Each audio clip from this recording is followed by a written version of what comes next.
I'm standing here at the old Lido Restaurant.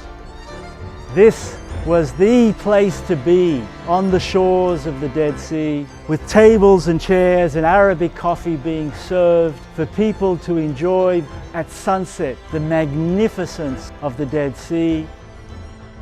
But this restaurant is today falling apart, symbolic of the demise of the whole Dead Sea, symbolic of how humankind has completely destroyed and caused a tragedy of the commons here at the lowest point on earth. In the space of just 60 years, we've managed to dry up long stretches of the Dead Sea and turn the Jordan River into little more than a sewage canal.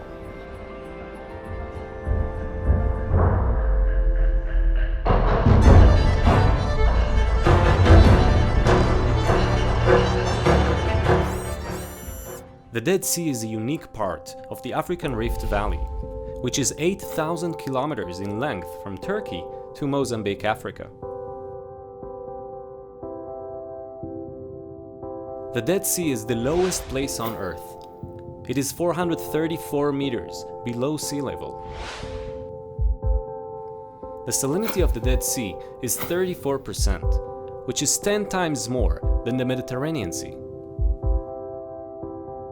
But it's not really dead, since scientists have found living microorganisms in the water. The Israeli Dead Sea Works and the Jordanian Arab Potash Company use evaporation to make magnesium, potash, and bromides.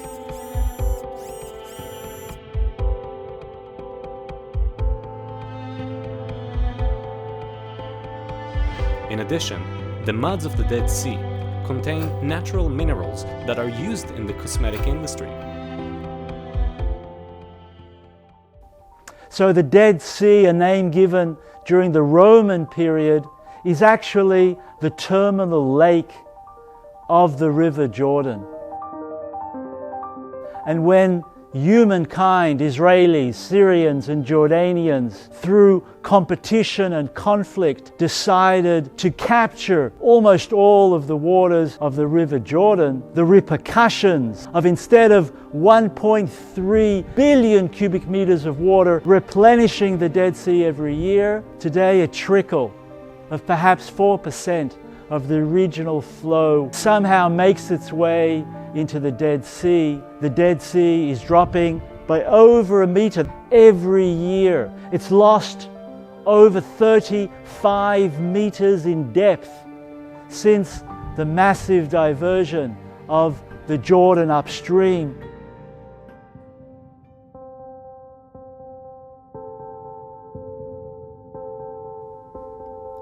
The Jordan River leaves the Sea of Galilee and travels 100 kilometers southwards towards the Dead Sea.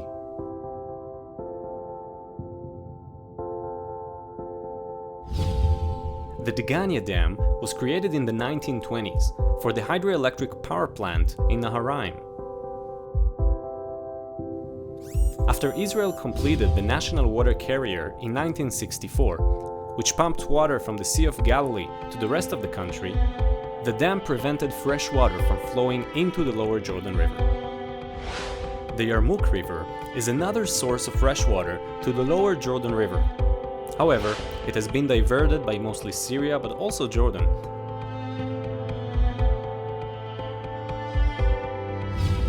Only 2% of it reaches the Jordan River.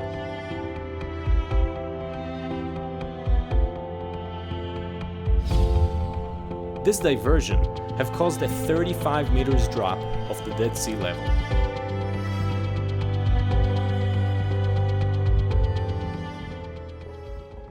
Here we are at the mighty River Jordan that used to be 100 meters wide, and Christian pilgrims, when coming down here, were fearful that they would be swept away from its fast-flowing waters. John the Baptist chooses this site for the site of baptism because, according to Jewish tradition, this is the location where the Israelites cross into the Promised Land and the waters of the Jordan parted.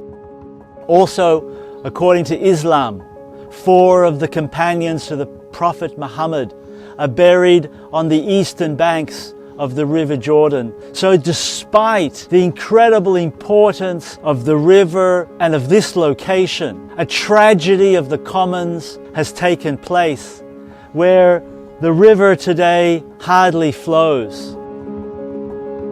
But a fast-flowing, healthy river could attract tens of millions of tourists and help diversify just from economic activity, which is just agricultural, to agriculture, to tourism, to industry, to cross-border activities that can really help lift the region out of a state of poverty that it presently finds itself to a state of shared prosperity.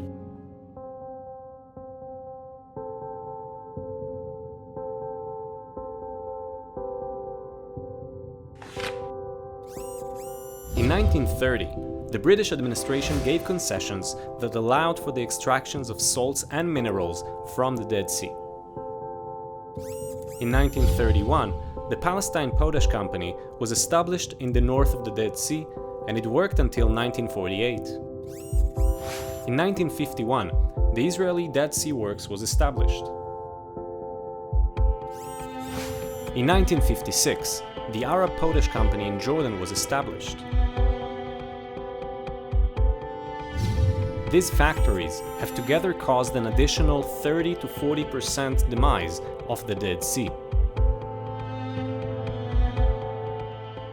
So I'm standing at the entrance to Masada, this magnificent fortress built by King Herod as his winter palace to escape the hustle and bustle of Jerusalem and really marvel at the magnificence of the Judean desert and the Dead Sea before his eyes. Tragically, what we see today is dry land instead of the Dead Sea. In fact, we can see the very end of the natural northern basin of the Dead Sea.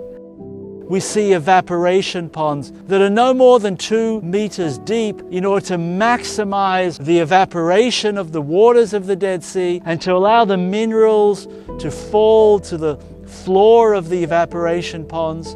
And then they have these big barges with enormous vacuum machines sucking up the minerals from the floor of the evaporation ponds and taking them to be processed in the industrial factory complex that exists on the Jordanian and the Israeli side. The potash is then exported all over the world as a fertilizer for agriculture, the bromides as a pesticide for agriculture, and the magnesium extracted as a light metal for many different industries. The mineral extraction industry is responsible for between 30 to 40% of the demise of the Dead Sea. In fact, the terms of the Dead Sea water concession speaks to the right of the industry to exploit the Dead Sea. There's no mention of sustainable development and more sustainable extraction of minerals.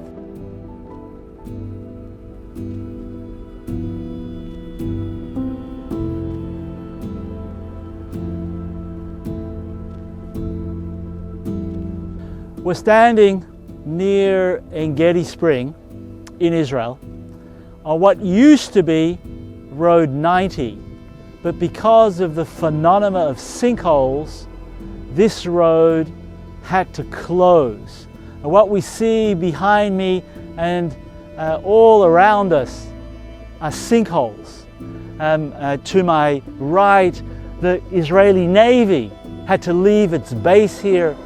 To my left, the camping grounds of Kibbutz En-Gedi had to be evacuated, the petrol station, and En-Gedi Beach itself, the very last public beach on the shores of the Dead Sea, had to be evacuated. And today we can only visit safely the shores of the Dead Sea by visiting the evaporation ponds as to where the hotels of the Dead Sea are located. Today, there are over 7,000 sinkholes that have developed within the last 30 years. At Ecopeace, we call sinkholes nature's revenge to the damage caused by humankind. In the 1980s, when the dead sea level dropped, sinkholes started to appear. Let's see how sinkholes develop.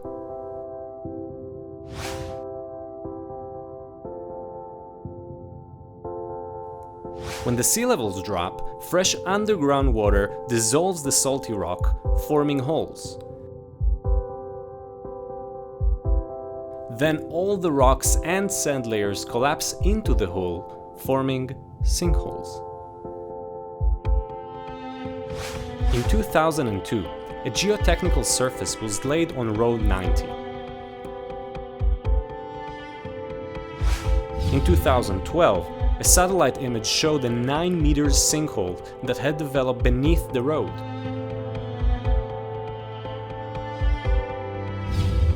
Road 90, camping sites, and the petrol station in En-Gedi were closed down. Because of this, Kibbutz En-Gedi has lost more than $25 million since 1995. The Israel Roads Company has invested millions of dollars in making Road 90 safe for travel.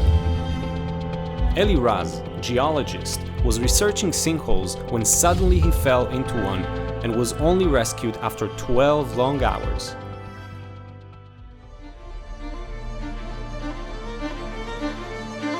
In the biblical period, when there were drought periods, sinkholes would develop. The difference is, until the modern era, periods of drought would be replaced with years of plentiful rain. Today, because all of the headwaters of the Jordan and all the other streams that would otherwise replenish the Dead Sea are dammed and diverted, it no longer matters how much rain has fallen. The Dead Sea has been given a destiny of further decline.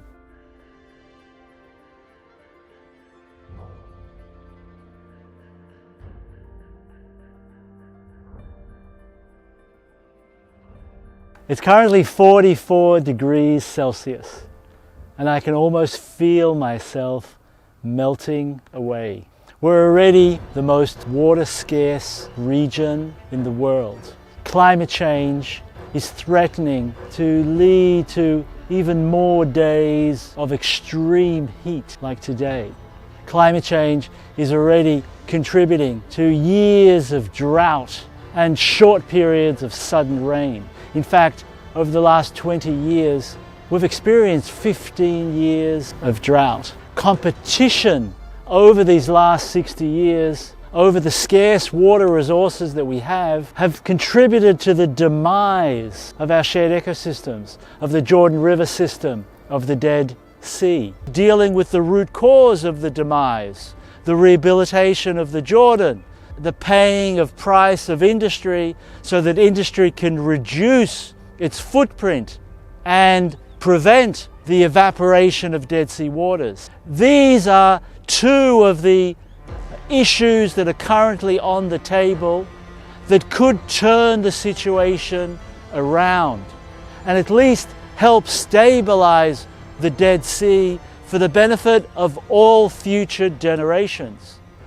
At Ecopeace, we just completed a study that highlights to the possibility of treating wastewater as a means to bring some 400 million cubic meters of water annually down the last stretches of the Jordan and to flow into the Dead Sea. We have the technology to bring some of the waters back to the Jordan River and enable water to flow again from the Jordan River to its natural terminal lake, the Dead Sea. The concession of the Dead Sea Works is currently under negotiations, and those terms that enable the exploitation of the Dead Sea need to be thrown out the window. The fact that for the last 60 years, industry has not paid for every cubic meter of water extracted from the Dead Sea and have taken that water for free. And when industry pay for the water that they consume, then they have an incentive to conserve. There are plans on the table for many decades now to build a canal from the Red Sea to the Dead Sea. There are pros and cons to that program, but nevertheless, the Red Sea, Dead Sea is an issue that must be discussed, and it must be compared to other opportunities. Doing nothing cannot be tolerated.